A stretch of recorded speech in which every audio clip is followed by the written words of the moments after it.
दोस्तों, आज मैं आप लोगों को लोकसभा क्षेत्र और विधानसभा क्षेत्रों का कैसे परिसीमन होता है इसके बारे में एक ओवरव्यू दूंगा ताकि आगे के वीडियोस को समझने में आसानी हो।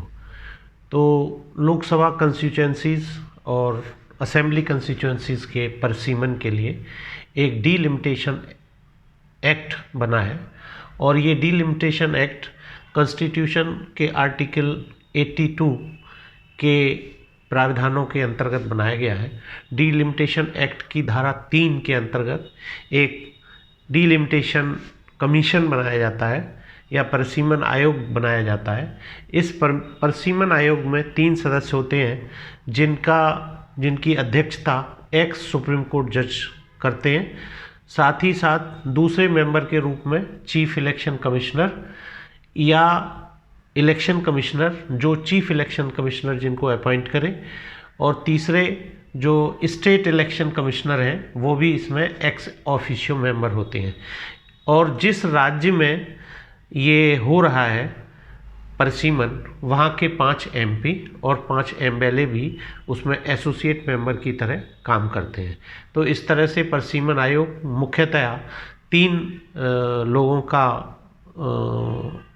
3 लोगों की एक कमेटी है, 3 लोगों का एक आयोग है जिसमें बहुमत के आधार पर डिसीजन लिए जाते हैं।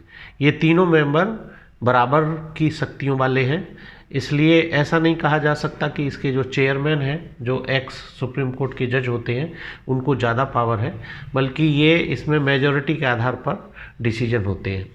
और सबसे ख़ास बात यह है कि इलेक्शन के संबंध में जो भी पार्लियामेंट्री कंस्टिट्यूएंसीज और असेंबली कंस्टिट्यूएंसीज का परिसीमन एक बार परिसीमन आयोग ने कर दिया, फाइनल हो गया, तो उसके बाद में फिर उस पर सीधे प्रेसिडेंट को उसको मान लेना है, उसको उन्हें कोई सजेशन देने का, लौटाने का कोई अधिकार नहीं है। इस तरह से आप कह सकते हैं कि डीलिमिटेशन कमीशन एक बहुत ही पावरफुल कमीशन है और इसका जो रिकमेंडेशन है वो बाइंडिंग होती है, वो उसको सरकार को मानना ही मानना है।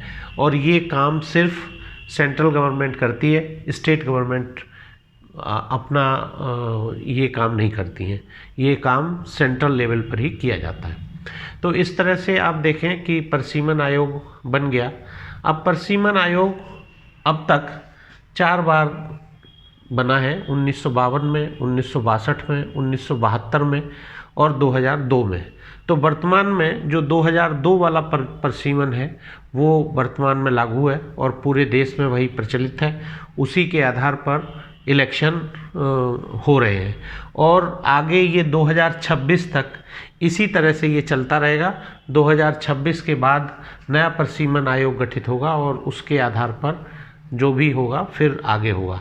तो यहाँ पर एक प्रावधान ये भी है कि परिसीमन आयोग जो कार्रवाई करेगा वो उससे प्रीसीडिंग सेंसस है उसके आधार पर करेगा। जैसे 1951 के सेंसस के आधार पर 1952 में कार्रवाई हुई, 1961 के सेंसस के आधार पर 1962 में कार्रवाई हुई, 1971 के सेंसस के आधार पर 1972 में और 2001 के सेंसस के आधार पर 2002 में ये डीलिमिटेशन की एक्सरसाइज की गई।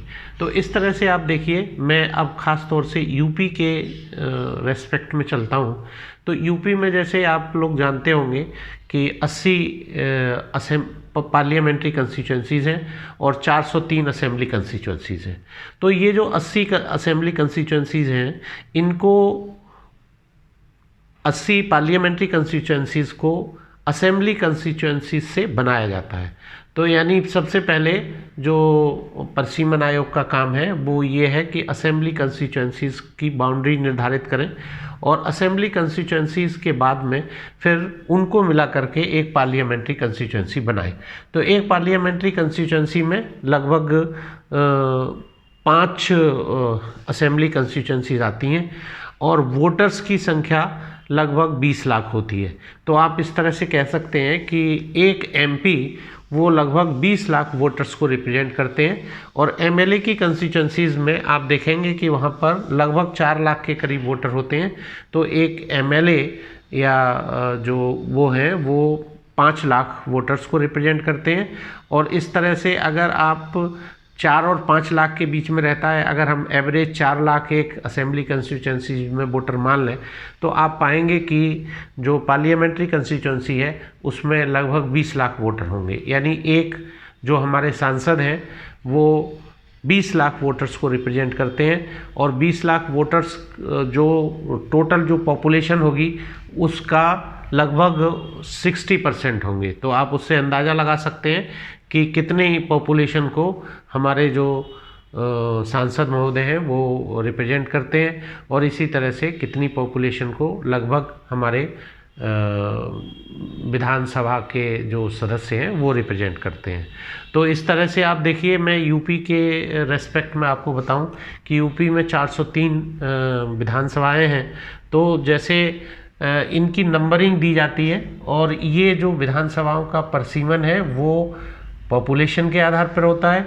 और इसमें एक सबसे यूनिट, छोटी यूनिट मानते हैं, वो कानूनगो क्षेत्र होता है। और कानूनगो क्षेत्र को ही, पूरा कानूनगो क्षेत्र ही इधर उधर जा सकता है। तो हम इस तरह से देखते हैं कि जो पार्लियामेंट्री कंस्टिट्यूंसीज़ हैं वो ज़िले से बाहर भी जाती हैं, यानी दूसरे ज़िले की विधानसभा को मिलाकर के भी एक पार्लियामेंट्री कंस्टिट्यूंसी बन जाती है। इसका उदाहरण मैं आपको देना चाहूँगा। जैसे मान लीजिए हम यहाँ से चलते हैं, तो यहाँ पे एक नंबर डाल देंगे, 2 3 4 5 ऐसे डालते हुए, पूरे यूपी में डालते हुए लास्ट में 403 नंबर दे दिए जाएंगे। तो जैसे सबसे ऊपर से ही अगर आप देखें तो विधानसभा जो हमारी 5 विधानसभाएं हैं सहारनपुर की, जिनको मिलाकर के एक सहारनपुर संसदीय क्षेत्र बनाए। तो इस संसदीय क्षेत्र में भी इसकी भी एक संख्या है, एक सहारनपुर। अब इसमें देखिए एसीज जो हैं, 1 बेहट, 3 सहारनपुर नगर, 4 सहारनपुर, 5 देवबंद, इसका मतलब, और 6 रामपुर मनिहारन, यानी 5 इसमें विधानसभा क्षेत्र मिलाए हैं, तब एक ये सहारनपुर संसदीय क्षेत्र बनाए। उसी तरह से दूसरा आप देखेंगे, दूसरा मान लीजिए ये है कैराना। तो इस कैराना में भी ये 5 विधानसभाएं मिलाई गई हैं, जिसमें इनके भी अलग अलग नंबर हैं, 2 नकुड़, 7 गंगो, 8 कैराना, 9 थाना भवन और 10 शामली। इस तरह से ये भी 5 मिलाकर के बनाई गई है। तो आप ये पाएंगे कि यहाँ पर हम 5-5 विधानसभाओं को मिलाकर के एक लोकसभा क्षेत्र बना रहे हैं। इस तरह से कुछ जगहों पर आप ये भी देखेंगे, जैसे रामपुर में आप पाएंगे कि रामपुर की जो संसदीय क्षेत्र है उसमें एक ठाकुर द्वारा विधानसभा क्षेत्र भी आता है, जो कि मुरादाबाद ज़िले में पड़ता है।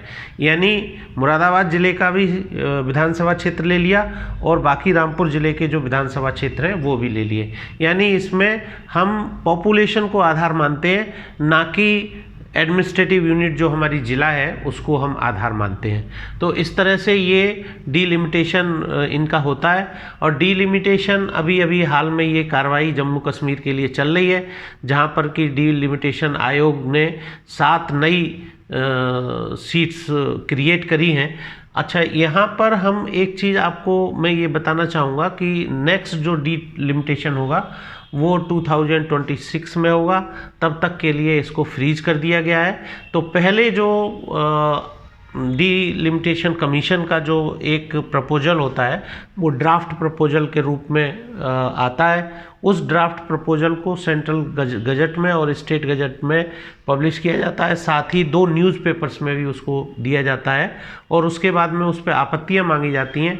उन आपत्तियों के निराकरण के पश्चात फिर फाइनल जो प्रपोजल है वो परिसीमन आयोग उसको जारी करता है।